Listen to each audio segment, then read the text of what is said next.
السلام علیکم ورحمۃ اللہ وبرکاتہ۔ ہنستے مسکراتے پیارے پیارے ہوشیار چمکتے دمکتے ساتھیوں، کہانی زبانی کی جانب سے خوش آمدید، جہاں آپ سنتے ہیں روزانہ رنگ برنگی نئی پرانی ہستی ہساتی سیکھتی سکھلاتی سچی خیالی تاریخی قرآنی مزیدار کہانیاں۔ آج ہم آپ کے لیے لائے ہیں ایک پرانی کہانی، اور پرانی کہانی کون سی ہوتی ہے؟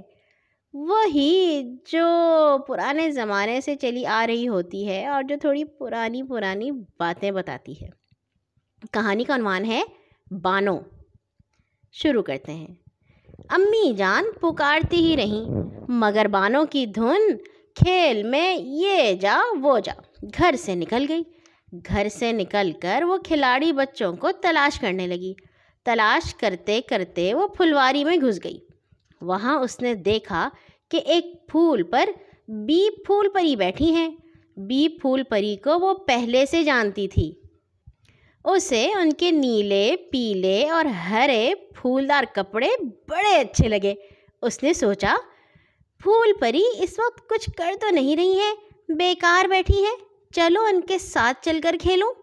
یہ سوچ کر بانو پھول پری کی طرف بڑھی۔ پاس پہنچی تو پھول پری نے دیکھ لیا تو پھول پری پھر سے اڑی، ایک دوسرے پھول پر جا بیٹھی۔ پھول پری کا اس طرح اڑنا اسے بڑا اچھا لگا۔ وہ پھر ان کی طرف بڑھی۔ اب کہ بانو دور ہی سے بولی، بی پھول پری تم اس وقت کسی کام میں تو ہو نہیں، آؤ ہم تم کھیلیں، ڈرتی کیوں ہو؟ منّے کی طرح میں تم کو پکڑوں گی نہیں، بس کھیلوں گی تمہارے ساتھ۔ تمہارے کپڑے کیسے اچھے ہیں، رنگ برنگے پھولدار۔ بانو بھی، اللہ میاں نے مجھے بیکار رہنے کے لیے نہیں پیدا کیا، میں پھول برادری کی ڈاکیاں ہوں، انہیں ایک دوسرے کی خبریں پہنچاتی ہوں، اور میرے ذریعے جو چیز وہ اپنی برادری کو بھیجنا چاہتے ہیں لے جا کر دیتی ہوں۔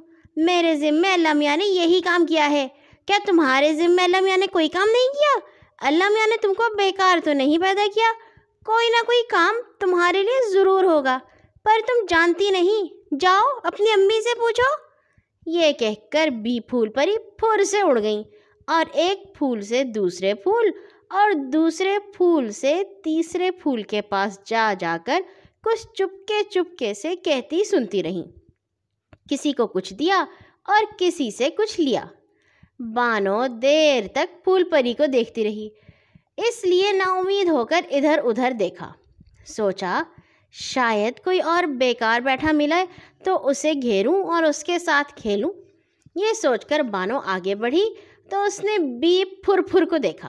بی پھر ایک جگہ بیٹھی مڑ کر ادھر ادھر دیکھ رہی تھی اور چوں چوں چوں کر رہی تھی۔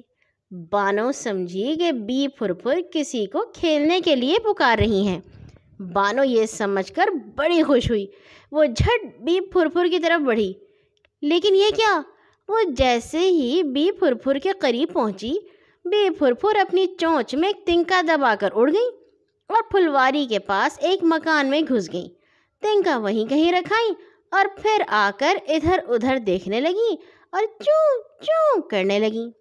بی پھر کی یہ حرکت دیکھی تو بانو نے دور ہی سے پکارا، بی پھر تم اس وقت کسی کام میں تو ہو نہیں، یوں ہی ادھر ادھر اڑتی پھرتی ہو، آؤ ہم تم کھیلیں، تم ڈرو نہیں، منّے کی طرح میں تم کو پریشان نہیں کروں گی، نہ تمہیں ماروں گی، بس کھیلوں گی تمہارے ساتھ، تم کیسی ننھی منی اور اچھی لگتی ہو۔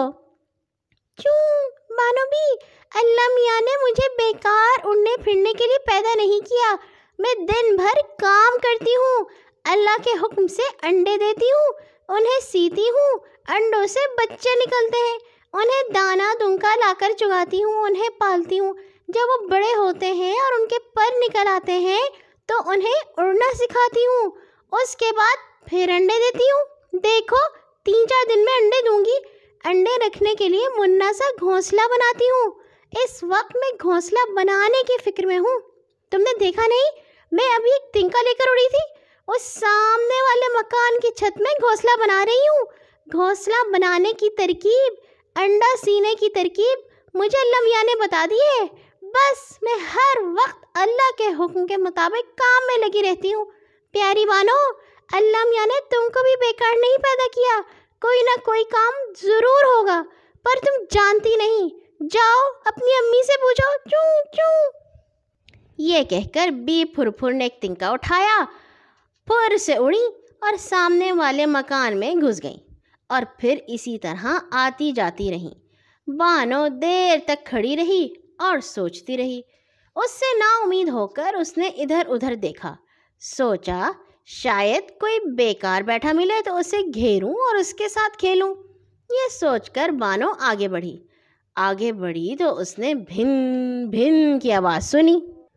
آواز کی طرف دیکھا تو سچ مچ بھن بھن بانو کی طرف سے اڑتی ہوئی آئیں، بھن بھن کرتی اس کے پاس سے نکل گئیں اور ایک رسیلے پھر پر جا بیٹھیں۔ بانو نے سوچا بھن بھن ضرور میرے ساتھ کھیلیں گی۔ وہ آگے بڑھی، لیکن جیسے ہی پاس پہنچی بھن بھن بانو بھنا کر ایک طرف اڑ گئیں۔ کچھ دیر بعد آئیں تو ایک کلی پر بیٹھ گئیں۔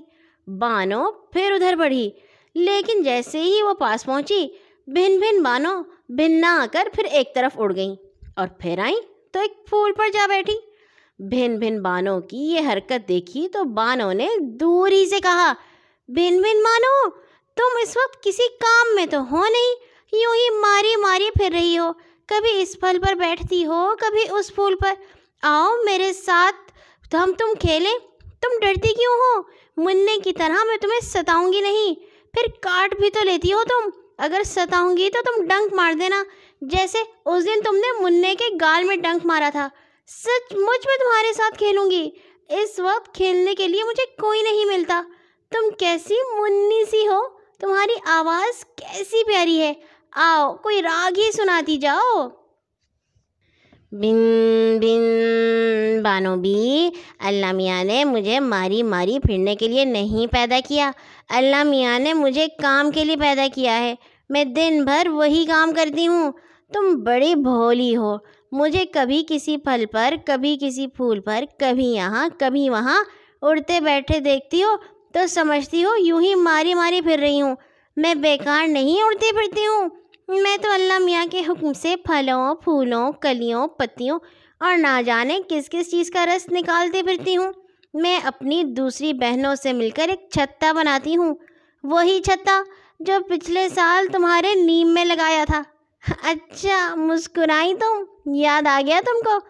ہاں یاد کیوں نہ آیا ہوگا، تمہارے منّے نے ایک دن میری کچھ بہنوں پر ڈیلا چلا دیا تھا، تو پھر ایک نے بھنا کر منّے کے گال پر ڈنک مارا تھا، تمہارا منا خوب رویا تھا، یاد آیا؟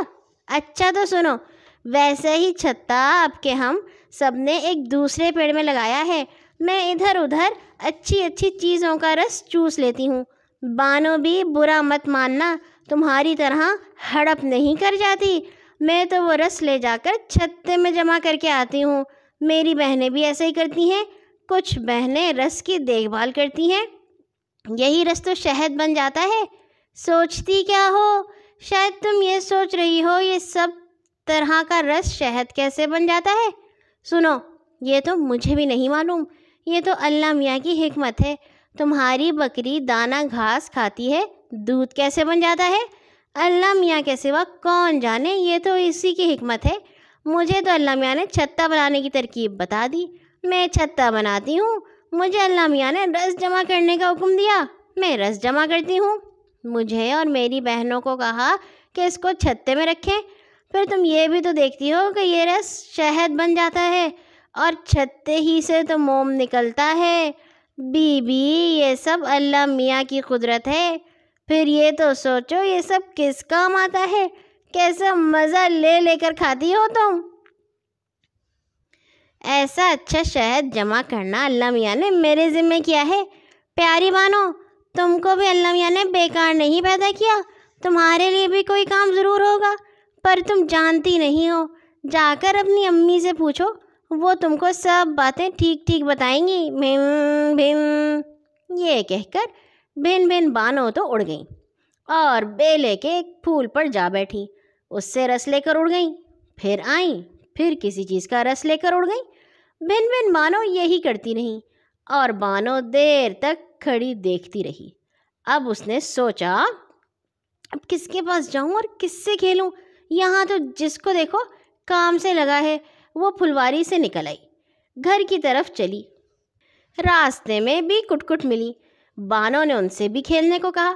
بھی کٹ کٹ نے بھی یہی جواب دیا کہ فرصت نہیں، بڑا کام ہے۔ اب تو بانو بہت پریشان ہو گئی، دل میں کہا ارے کسی کو بھی کھیلنے کی فرصت نہیں، سب کو اللہ میاں نے کسی نہ کسی کام کے لیے پیدا کیا ہے، چھوٹا بڑا جو بھی ہے ایک نہ ایک کام سے لگا ہے۔ اب چل کر میں امی جان سے پوچھوں گی کہ مجھے اللہ میاں نے کس کام کے لیے پیدا کیا ہے، اور پھر میں بالکل اسی طرح کام میں لگ جاؤں گی جیسی اللہ میاں کی مرضی معلوم ہوگی۔ کہتے ہیں اس کے بعد بانو بڑے کام کی لڑکی بنی۔ اور یہاں ہوئی ہماری کہانی ختم۔ آج کے لیے اتنا ہی، کل آئیں گے انشاءاللہ ایک اور نئی کہانی کے ساتھ۔ اور ہاں، یہ جو کہانی میں بی کٹ کٹ اور بھن بھن بانو اور پھلواری بیگم تھیں، بھلا یہ کون تھیں بتائیے گا مجھے۔ ہر نماز کے بعد اپنے لیے اور تمام مسلمانوں کے لیے دعا کرنا مت بھولا کیجیے۔ اللہ حافظ۔